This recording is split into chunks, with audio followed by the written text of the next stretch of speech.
அனைவருக்கும் வணக்கம். நம்ம இன்னைக்கு இந்த வீடியோவில் எப்படி வெஜிடபிள் பிரியாணி நல்லா டேஸ்ட்டாக குழந்தைங்களுக்கு தகுந்த மாதிரி செஞ்சு கொடுக்கலாம் அப்படின்றத பற்றி தான் இன்றைக்கி நம்ம இந்த வீடியோவில் பார்க்க போகிறோம். குழந்தைங்களுக்காகவே நம்ம என்ன பண்ணியிருக்கிறோம்னு பார்த்திங்கன்னா நிறைய காய்கள்லாம் போட்டு செஞ்சுருக்கிறோம். அப்படின்னும் போது அவங்க அந்த வெரைட்டியாக இருக்கும்போது அவங்க ஆசையாக விரும்பி நல்லா சாப்பிடுவாங்க. அவங்களுக்காக எப்படி செய்கிறது அப்படின்றத பற்றி நம்ம இந்த வீடியோவில் பார்க்க போகிறோம். அதுக்கு முன்னாடி நம்ம லவ் சுட சேனலை சப்ஸ்கிரைப் பண்ணாதவங்க சப்ஸ்கிரைப் பண்ணிக்கோங்க. மறந்துடாமல் பெல் ஐக்கானை கிளிக் பண்ணிக்கோங்க.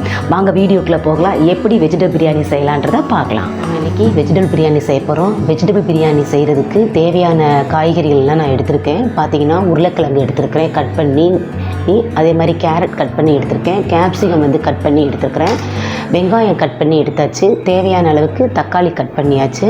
பார்த்திங்கன்னா பச்சை மிளகாவும் கட் பண்ணி நான் நீட்டாக எடுத்துக்கிட்டேன். நான் அடுத்து பார்த்திங்கன்னா இங்கே இந்த இதில் பார்த்திங்கன்னா பன்னீர் நம்ம வீட்டிலையே செஞ்ச அந்த பன்னீர் நல்லா டேஸ்ட்டாக இருக்கும்.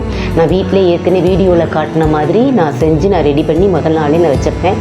இந்த பன்னீர் நம்ம எண்ணெய் ஊற்றி பொரித்து தான் போட போகிறோம். இன்னும் நல்லா டேஸ்ட்டாக இருக்கும். மேலாப்பில் போடுறதுக்கான புதினாவும் நான் எடுத்துருக்கிறேன், இதுவும் போடுறதுக்காக எடுத்துருக்கிறேன்.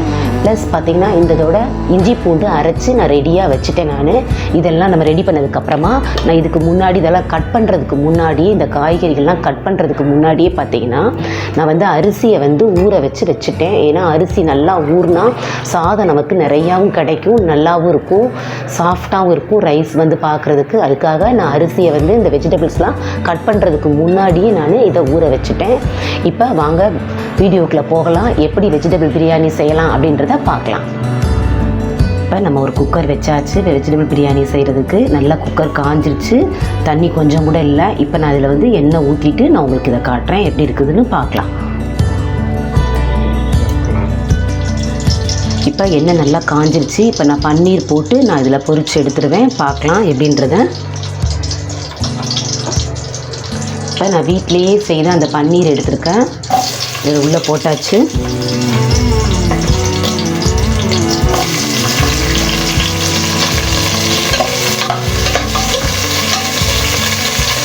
இந்த பன்னீர் பொன்னிறமாக வந்ததுக்கப்புறம் நான் உங்களுக்கு எப்படி இருக்குன்றதை காட்டுறேன், பார்க்கலாம். இப்போ பாருங்கள் பன்னீர் நல்லா வெந்து வந்துருச்சு. இப்போ நான் இதை வேறொரு தட்டுக்கு நான் மாற்றிடுவேன். பன்னீர் பொரிச்ச அந்த எண்ணெயிலே நம்ம பார்த்திங்கன்னா பிரியாணி இலை போட்டேன். நான் இது கூட நான் 2 பட்டை போட்டுக்கிட்டேன், 2 கிராம்பு போட்டிருக்கேன்.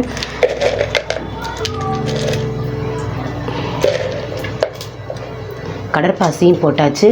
இப்போ இதெல்லாம் நல்லா வதங்கி வரட்டும். பாருங்கள் இதை நல்லா வதங்கட்டும்.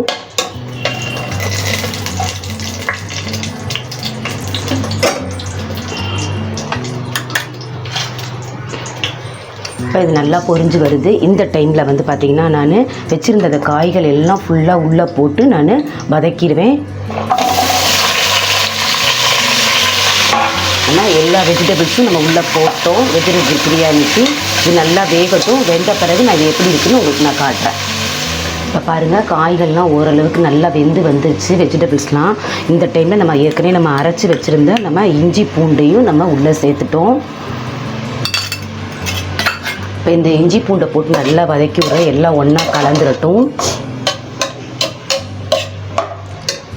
இதுக்கு அடுத்தாற் போல் நான் பார்த்திங்கன்னா மேலாப்பில் கொஞ்சம் புதினா போட்டு விட்றேன். இப்போ மேலாப்பில் நம்ம கொஞ்சம் புதினா போட்டுட்டோம். கடைசி நம்ம குக்கரை மூடுறதுக்கு முன்னாடியும் திரும்ப ஒரு புதினா போடுவோம். இப்போ நான் கொஞ்சம் இந்த ஃப்ளேவருக்காக நான் புதினா போட்டிருக்கேன். இப்போ நம்ம புதினா போட்டுட்டோம். புதினா போட்டதுக்கப்புறம் பார்த்திங்கன்னா நம்ம வீட்டிலையே அரைச்சி வச்ச அந்த பட்டை, கிராம்பு, ஏலக்காய், கடற்பாசி எல்லாம் போட்டு நான் அரைச்சி வச்சுருந்தேன். அந்த பொடியையும் இப்போ நான் உள்ளே சேர்த்துக்கிறேன் தேவையான அளவுக்கு. பாருங்கள் இந்த அளவு போதுமானது. நான் இதையும் போட்டிருக்கேன். இது நம்ம வீட்டிலே நம்ம ரெடி பண்ண அந்த பொடி. இந்த பொடி போடும்போது நல்லா அந்த பிரியாணிக்குரிய அந்த வாசனை, அந்த ஸ்மெல் சூப்பராக வந்துடும். ஏன்னா நம்ம கடையில் வாங்கல, வீட்டிலே நம்ம செஞ்சது இது. நான் ஏற்கனவே வீடியோவில் காட்டியிருக்கேன் இது எப்படி செய்யணுன்றது. அந்த பொடியை தான் நான் இப்போ உள்ளே நான் அதில் சேர்த்துருக்குறேன். இப்போ இது நல்லா வதங்கி வெந்து வரட்டும். நமக்கு இது கூட சேர்த்து நமக்கு ப்ரெட்டு கிடச்சா கூட நல்லா ப்ரெட்டை பிச்சு போட்டு நல்லா பொரிச்சு போடலாம். நம்ம கல்யாண வீட்டில் சாப்பிட்ற அந்த வெஜிடபிள் பிரியாணி டேஸ்ட்டு நமக்கு நல்லாவே கிடைக்கும். இப்போ என்கிட்ட ப்ரெட்டு இல்லாதனால நான் அதுக்கு பதிலாக பார்த்திங்கன்னா பன்னீர் போடுறேன். இப்போ நான் என்கிட்ட பன்னீர் இருந்தது வீட்டிலே செஞ்சது. சும்மா எல்லாத்துலேயும் நமக்கு கொஞ்சம் கொஞ்சம் போட்டாலே போதும், நமக்கு அந்த டேஸ்ட்டு கிடச்சிரும். இப்போ நான் பொரிச்ச இந்த பன்னீரையும் நான் உள்ளே சேர்த்துக்கிட்டேன். நான் இப்போ எல்லாம் ஒன்றா கலக்கிறதுக்கு இப்போ நான் கலக்கி விட்றேன். பாருங்கள் இந்த மாதிரி நல்லா வெந்து வரட்டும்.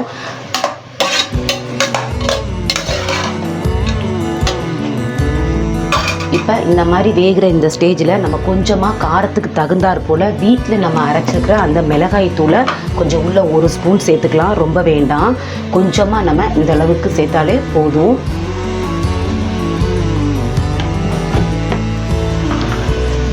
இந்த அளவுக்கு போட்டு நம்ம எல்லாத்தையும் ஒன்றா பரட்டி விட்டுறலாம்.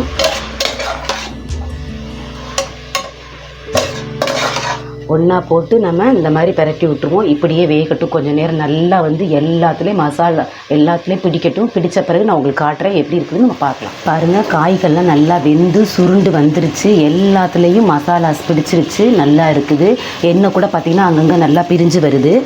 இந்த டைமில் நம்ம அடி பிடிச்சிடாமல் இருக்கிறதுக்காக நான் இன்னும் அதை நல்லா பரட்டி விட்டுட்டேன். நான் இப்போ இந்த ஸ்டேஜில் வந்து நான் தேவையான அளவுக்கு நான் இதில் வந்து தண்ணீர் ஊற்றிடுவேன்.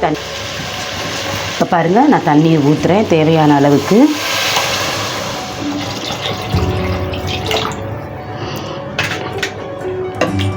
தண்ணீர் ஊற்றிட்டு இப்போ நல்லா நம்ம கலக்கி விட்டுறோம். பாருங்கள், இந்த மாதிரி நம்ம கலக்கி விட்டதுக்கப்புறமா இது கூட நம்ம வந்து இப்போ உப்பு சேர்த்துக்கிறோம்.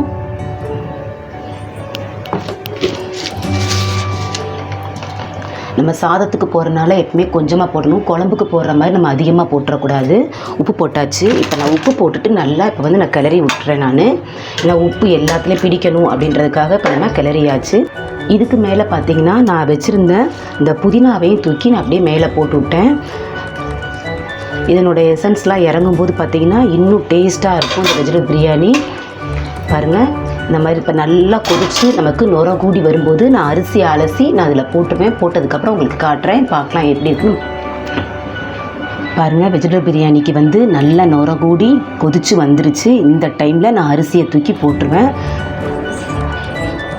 நம்ம ஊற வச்ச அந்த அரிசியை நான் இப்போ உள்ளே சேர்த்துக்கிறேன். நான் இப்போ பாருங்கள், இந்த மாதிரி ஊற வச்சு நல்லா கழுவி க்ளீன் பண்ணிவிட்டேன். அந்த அரிசியை உள்ளே நம்ம கொஞ்சம் கொஞ்சமாக உள்ளே சேர்த்துக்கிறோம்.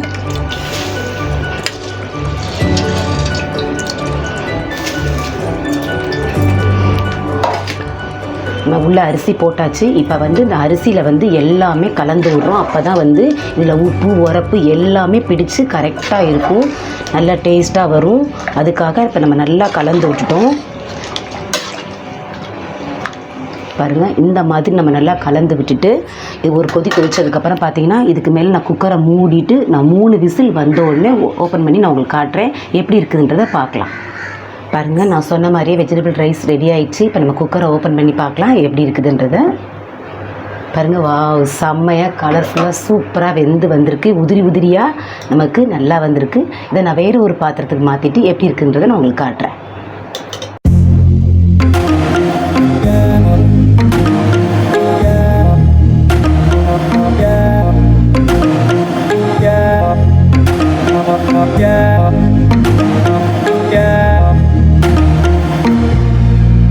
நம்ம வீடியோவில் பார்த்த மாதிரியே வெஜிடபிள் ரைஸ் கலர்ஃபுல்லாக சூப்பராக நல்லா செஞ்சுட்டோம். எல்லாமே போட்டிருக்கோம். பன்னீர்லாம் பொரித்து ரொம்ப சூப்பராக போட்டிருக்கிறோம். பாருங்கள் எப்படி இருக்குதுன்னு பார்க்கவே வந்து இதோட கேரட்டு, உருளைக்கிழங்கு, கேப்சிகம் எல்லாமே போட்டு நல்ல சூப்பராக நம்ம வீட்டில் இருக்கக்கூடிய அந்த காய்களை வச்சு நல்லாவே நம்ம வெஜிடபிள் பிரியாணி நம்ம ரெடி பண்ணிட்டோம்.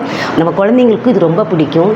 சாதாரணமாக பார்த்திங்கன்னா அவங்களுக்கு ஒயிட் ரைஸ் கொடுத்து சாப்பிடுங்கன்னு சொன்னால் அந்த குழந்தைங்க சாப்பிடவே மாட்டாங்க, அவங்களுக்கு பிடிக்கவே பிடிக்காதுன்ட்டு ஓடிடுவாங்க. இந்த மாதிரி நீங்கள் பிரியாணியாக செஞ்சு கொடுக்கும்போது பார்த்திங்கன்னா அவங்களுக்கு ரொம்ப பிடிக்கும். பிரியாணி அப்படின்னு சொல்லிட்டு ரொம்ப ஆசையாக சாப்பிடுவாங்க. இதுக்கு பார்த்திங்கன்னா நீங்கள் சைட் டிஷ்ஷாக வந்து தயிர் பச்சடி வச்சுக்கலாம். இல்லை அவங்களுக்கு பிடிச்சதுன்னா நம்ம எக்கு கூட செஞ்சு அவங்களுக்காக வச்சுக்கலாம். இப்போ எக்கு கொடுக்கும்போது ஆசையாக அவங்க சாப்பிட ஆரம்பிப்பாங்க. நமக்கு பார்க்குறதுக்கு ரொம்ப சந்தோஷமாக இருக்கும், குழந்தைங்க விரும்பி சாப்பிட்றாங்க அப்படின்னும் போது. இதே மாதிரி நீங்களும் உங்கள் வீட்டில் வெஜிடபிள் பிரியாணியை ட்ரை பண்ணுங்கள். எப்படி இருக்குதுன்றதை நல்லா இருந்ததுன்னா எனக்கு லைக் பண்ணுங்கள், ஷேர் பண்ணுங்கள். நம்ம லவ் சுடர் சேனலுக்கு சப்ஸ்கிரைப் பண்ணுங்கள். நன்றி.